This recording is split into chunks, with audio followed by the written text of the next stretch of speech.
26 through 27. 70 weeks are determined upon thy people. It is the 70 weeks of Israel. And Kepha was an Israelite, and you are an Israelite, meaning that you are to give perfect forgiveness for the entire 70 weeks of Israel from the time Yeshua died, from that point in Babylon until the end of the age. Well, that's the salt level there. Hallelujah. 70 times 7. Perfect forgiveness, 7, until the 70 weeks are fulfilled, 70 times 7. 70 sets of weeks, of years. Is this making sense? Baruch Hashem Yahweh. You want sold? They're sold. Okay? I do not say to you 7, I say to you 70 times 7. How many weeks were determined upon Israel? 70 weeks. 70 sets of 7. Okay? So what does that mean? From now until the end of this age, you must keep forgiving your brother. Notice, it didn't say, how many times should you call him up and ask him, are you ready to forgive? Are you ready to let it go? Are you ready to make things right? That's not forgiveness. Hi, I'm just calling to see if you've changed your mind. No, that's not forgiveness. Hi, I'm just calling to see if you've changed your attitude. No. You reach out, you make the call and say, hey, I'm sinned, I'm wrong, please forgive me. It's burning me, it's hurting me, it's bothering me in my heart. Yeah. I'm getting eaten up inside, and if I'm getting eaten up inside, I know I'm wrong. I don't have peace in myself. I don't have shalom in myself. I know I'm wrong. Okay? You'll never be more like Yeshua. That's how we grow in Yeshua. That's how we become more like Yeshua.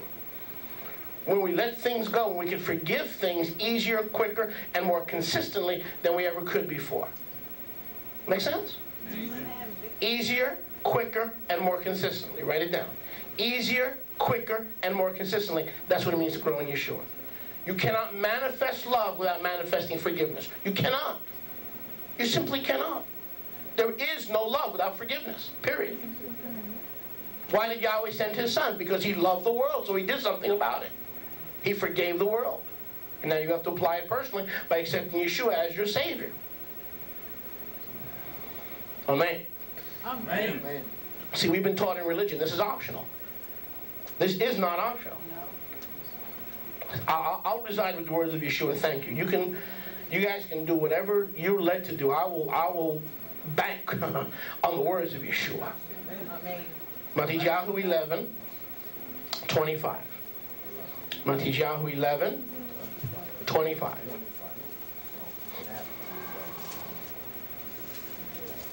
Baruch Hashem Yahweh. Oh, pardon me. Make that Yochanan Moshe, the best I wrote according to Moshe.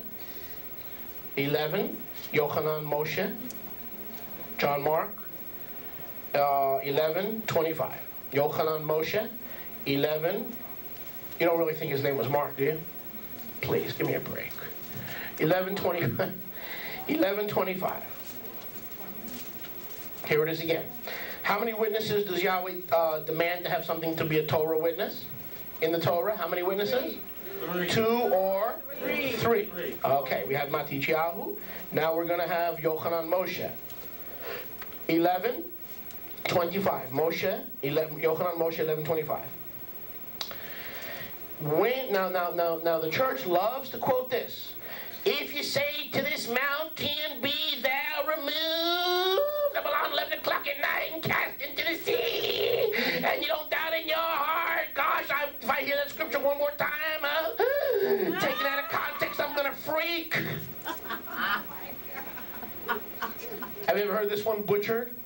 Say to that brother, well, I'm not healed. You don't have enough faith. You haven't moved any mountains. Pastor, how many mountains have you moved? Shut up and obey. You don't have enough faith. Why am I getting gray? I don't know. You don't have you moved any mountains? Have you spoken to your hair? Have you commanded your hair to reverse the color process? Then move those mountains, brother, if you have enough faith. And don't doubt in your heart. And say to this mountain, be cast into the sea. It shall be done. That's what the scripture says, right? But they twist it and they butcher that. How so? Watch. This has nothing to do with speaking Rolls Royces, Jaguars, Cadillacs, and women, wine, and Arnold Schwarzenegger to be the next governor of California. Go ahead and sit there holy if you want. I'm going to keep shouting. Has nothing to do with it. Where did they get this stuff from? A text taken out of context is developed into a pretext. This is not a verse for you to have a personal carte blanche and command Yahweh to do whatever he tells you to, because if you speak to the mountain and don't doubt in your heart, and whatever you believe that those things which you speak, so therefore the power of life and death is in the tongue, and if you speak positive, positive things will happen. If you speak negative, negative things will happen. Hello? Isn't that the way we've been taught? Many of us? Isn't that the way we've been taught? That's not Torah. That's not Yeshua. That's a different system, but that's not Yeshua. Yep. Okay, now what does that mean? So those word faith teachers, we don't have to name them, the ones out in the Midwest, you know who they are. Okay? What that word faith, the error of that word faith, A, it's not Torah, so it can't be of Yahweh. Hello, it's not based on Torah, so it can't be of Yahweh. Here's how you become an overnight genius. If something's not based on Torah, it can't be of Yahweh. Number two, they teach that faith is a force, listen, and words are containers of that force, and your tongue is the delivery of that force. Since faith is not a gift from Yahweh, faith is a force. Your tongue is the delivery of that force, so when you deliver that force properly and you apply it properly, things come to pass. If you misapply that force with your tongue and you don't deliver it properly, those things, negative things, come to pass. Hello? Hello. Can we talk? Balog na. Let's talk. That has nothing to do with any of this that Yeshua is talking about. So that those teachers teach that faith is not a gift. Pardon me.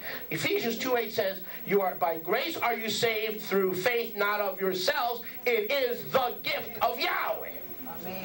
So faith is not a force that you can conjure up, put on a delivery truck, hold your tongue, speak positive, and expect Cadillacs, women, palaces, crowns of gold, and mines that are full of silver. Faith is not a force. Faith is a gift. Hallelujah. And the Tommy Dean said, "Master, increase our faith." The Master will increase your faith. But he can increase your faith without increasing your bank account. So that whether I'm confessing positively or negatively, the issue is not how big is my faith. The issue is, do you have the real Yahweh or do you have gold in your life? That's the issue. Because in Yahweh, if you have faith of a mustard seed, then you can move mountains. Then you can move kingdoms. Then miracles and wonders and signs and healings and deliverance will take place if your faith is the mustard seed. So it can't be how big my faith is, because it has to be how big my Yahweh is. Hallelujah. Faith is not a force. And words are not containers of that force. So even if you say something negative or stupid in your mouth, you're not going to overnight fall into poverty. Thank you, Father. Baruch Hashem Yahweh. Now go back and see what it really means. Verse 22. Yeshua answered and said to them, I'm talking about forgiveness principles. Forgiveness principles. What is he talking about? Okay. What's he talking about? What's the rabbi talking about? Forgiveness. Let's try that again. What's the rabbi talking about? Forgiveness principles. Here's one for you. I'm going to take it straight. I'm going to take it 180 degrees from the way this is taught in the Sunday system. Ready? Yeshua answered unto them and said, Tid, have belief in Elohim. So far, so good, right? Have belief in Elohim. For truly I say to you, if you have belief in Elohim, not in faith, not in words, not in containers of force containers, if you have faith in Elohim, you can say to this mountain, be removed, thrown into the sea, and do not doubt in your heart, but believe what he says shall be done. He shall have whatever he says. Because of this I say to you, whenever you ask, pray, believe, you receive them, and you shall have them. There it is. We'll start asking for Cadillacs, homes, and summer vacations. There it is. It's right there. That's it. Yeshua said that. Really? Is that what Yeshua said? What is he telling us to pray for? Let's continue. Yeah. And whenever you stand praying, so whatever mountain we need to move through prayer, has got to be a mountain connected to verse 25. Hello, you can't, whatever mountain Yeshua is talking about is a mountain somehow connected to verse 25. This has nothing to do with wealth, prosperity, name it and claim it, blab it and grab it, positive confession. You can have the biggest negative confession in your life and love Yahweh and His Torah and be a king's kid and have an overcoming, prosperous life, even if you have negative confessions. Now, what is Yeshua talking about? He's saying when you stand praying, so in other words, whatever I have, I can believe? Yes. Whatever I pray and believe, I can have them? Yes. So what does Yahweh want you to do with that precious gift of faith that we can have? Here it is. When you pray, if you hold anything against anyone, forgive, that your Father in heaven will also forgive your trespasses. If you do not forgive, neither shall your Father in heaven forgive your trespasses. You know how many ministries would go out of business if somebody ever taught these disciples the true meaning of these verses? All the prayer cloths and salt shakers and all the other word and all other things that they sell. You know what Yeshua was saying here? If you have faith in Elohim, when you stand praying, any mountain of unforgiveness, He will teach you to be like Yeshua. Any mountain of anger, any mountain of bitterness, any foe, any enemy, He'll turn into your best friend. If you stand praying, believing in your heart, confessing in your heart, knowing in your heart, having self-assurance in your heart, knowing that Elohim wants to give you the power and the image and the authority and the confirmation that you are going to be molded into the shape of Yeshua, and you will have the strength to forgive the most vile transgression against you, even as Yeshua our Master forgave the most vile transgression against Him. You'll have that kind of believing faith, and that can take any mountain of hatred, sexually abused child, verbally abused child. You came up in a broken home, in a divorced home, not knowing the love of a father, knowing only having the love of a single parent. Yahshua said if you love Yahweh and you have faith in Yahweh, all those mountains and layers of unforgiveness and confusion and bitterness and all those mountains can be thrown into the sea. This has nothing to do with wealth and prosperity. Nothing. Hallelujah. I know I've come to you in truth. I tell you because I love you. Not to shake your Oklahoma word faith past. I tell you because I love you enough to tell you the truth. Hallelujah. When it comes to the 70 times 7 forgiveness, Yahweh says any mountain that's built up. What kind of mountain? What you talking about here? Mount Everest? Mount Moriah? Mount Zion? Ted, what mountain in the natural does Yahweh want you to move? The unforgiveness. Even if you call the Jewish moving company. What's that Jewish moving company out there? Nice father and son movers?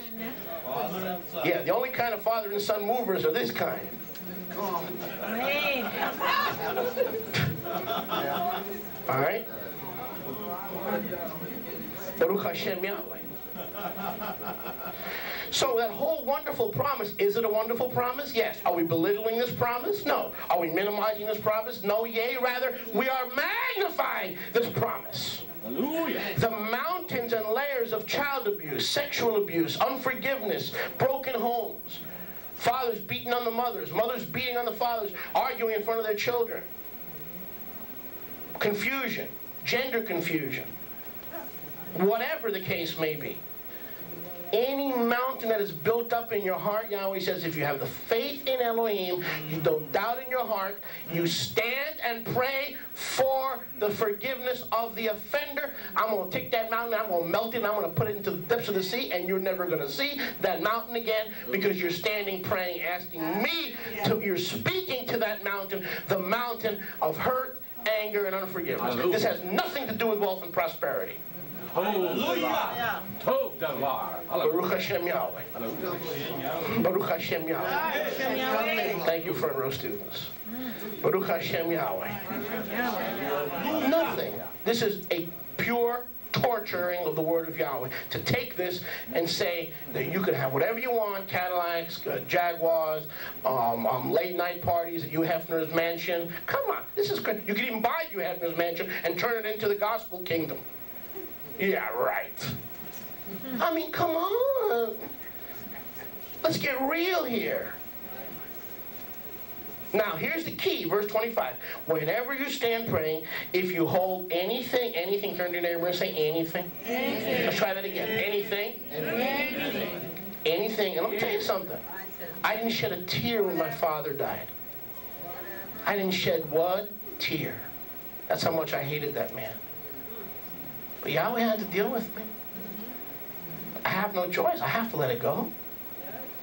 What choice? He's in the grave. If I want to join him, I can hold on to hatred, unforgiveness, and ill will, ill feeling. I have no choice. And that's why psychiatrists tell you, if you're someone who's deceased and has gone before you, and you've never had a chance to make things right and reconcile, write a letter. Even though they're dead and even though they're deceased, write a letter, get it out, release it. And Yahweh will honor that. He'll take that mountain and cast it into the sea because you're standing praying before Him. You're not praying before idolatry. You're praying before Him, and He'll honor you. Hallelujah. Amen. You've got to forgive. It is not only is frightening not to forgive. I am telling you, according to the words of our blessed Master Yeshua, we will not be forgiven for our short sins if we don't forgive others their sins. That to me, that's frightening. Yeah. No entry. I mean, I don't know how you can twist this. I don't know how you can dispensationalize this again. The only way you can deal with this is say, well, brother, I don't receive that. That was under the old economy. That was, you know, that's how they do. Can we talk? Yes. Yes. Can we talk? Let's talk. That's how they get around that. They say that was before La Cruz de Jesus. Okay? Antes de la cruz. Sí, right. That was before. Pero después, different story. Now everything's forgiven. This is how they get around it. They'll say, una pregunta, was Yeshua teaching before Calvario or after? Well, he was teaching before. Right, but after it, everything changed. Really? But Yeshua, Yeshua says, Hebrews 13:8 says Yeshua is the same yesterday, today, and forever. Passover is the same yesterday, today, and forever. Forgiveness is the same yesterday, today, and forever. If this principle that I will only be forgiven as I learn and I grow and I'm conformed to release others that have offended me and others that have done me wrong, if that's the only way I can be forgiven, and Yeshua is the same yesterday, today, and forever, you're telling me that He's the same yesterday, but now today has come, and now that today has come, He's changed. Not only has He's changed now forever. Now you're telling me He changed today, and now after today He also changed forever, when my Bible says He doesn't change yesterday, today, or forever. Hallelujah. Hallelujah. I'm sick and tired of Christians quoting that verse and not believing the word of Yahweh the way it is written and the way it has been inscribed and the way that it has been preserved for prosperity and for perpetuity. Hallelujah. If you're going to quote Hebrews 13:8, you better start living it. Hallelujah. If Yeshua wore tzitzit before the cross, He's still wearing them in the presence of His Heavenly Father. For it is written in the book of Psalms, He clothes Himself in a garment of light. Here is the garment of light. Baruch Hashem Yahweh. Forgiveness, when the child of Yahweh hears that his love and acceptance from the Father is conditional upon loving and forgiving and releasing, tangibly releasing, tangibly. Tangibly means, oh, I think he's sleeping now, it's safe to call. Come on now, what kind of heart is that? The heart is deceitfully wicked and desperately wicked. Who can know it? Jeremiah 17:9. You don't even know how wicked and desperate and deceitful my heart and your heart really are. We play these games with forgiveness. Is he sleeping? I don't know. Is the machine on? I don't know. Ooh, it is a good, I'll talk to the machine. Excuse me, Yeshua didn't say, talk to the machine. He said, talk to the mountain. Yes. Hallelujah. Hallelujah. Hallelujah. Well, Rabbi, that's nice, but you practice what you preach? I'm learning. I'm learning. I can show you my red button. I don't think you want to see that. We all learning. We all are. I'm learning. We're all going to school. We're in the yeshiva of Yeshua. Hallelujah. We're all students in Yeshua's yeshiva. Say that 10 times fast, and you will get a Tootsie Roll. We're learning together. Yeshua, Yeshua.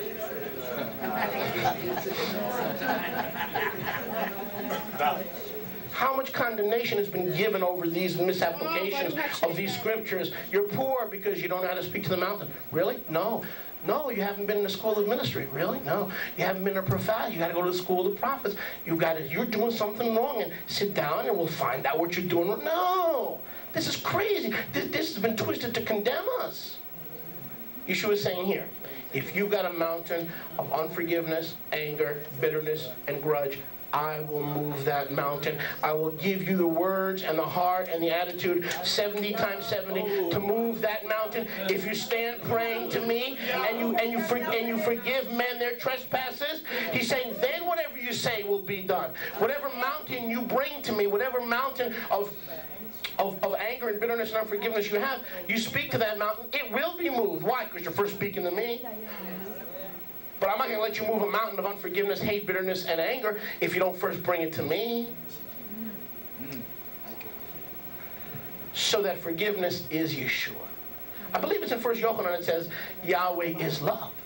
Yahweh doesn't love. Yahweh doesn't show love.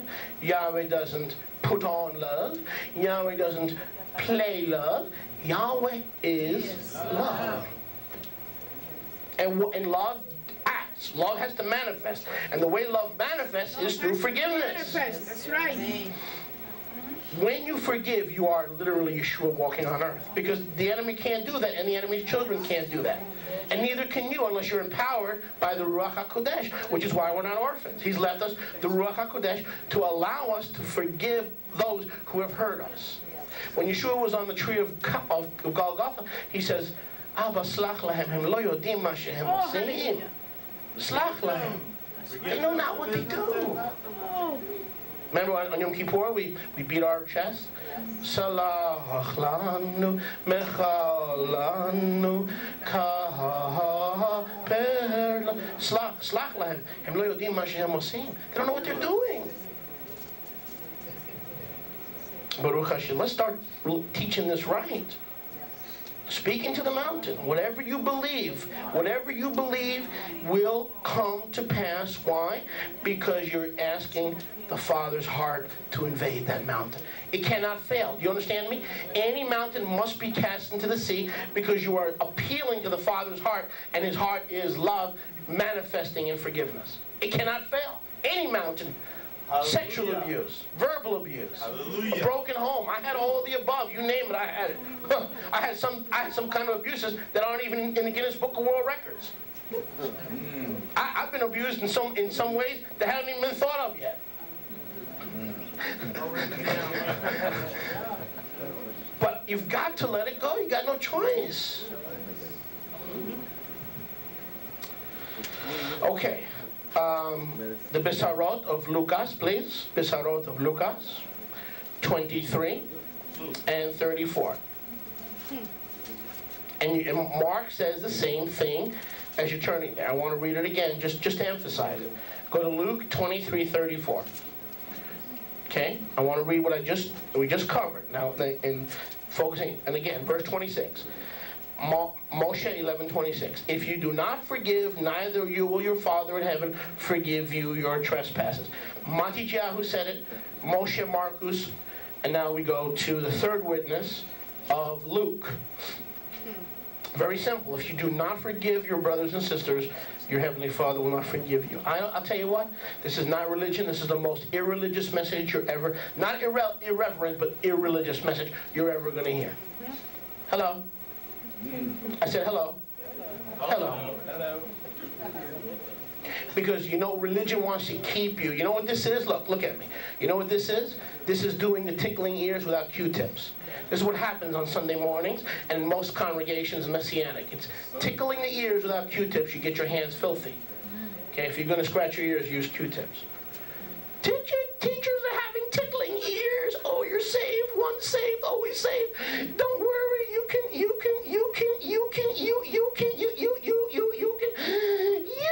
have the party of your life. Because you could always go to Emmanuel and get a little blood. Yeah. Yeah. Here's gospel. Here's the good news. If you do not forgive others, you won't be forgiven.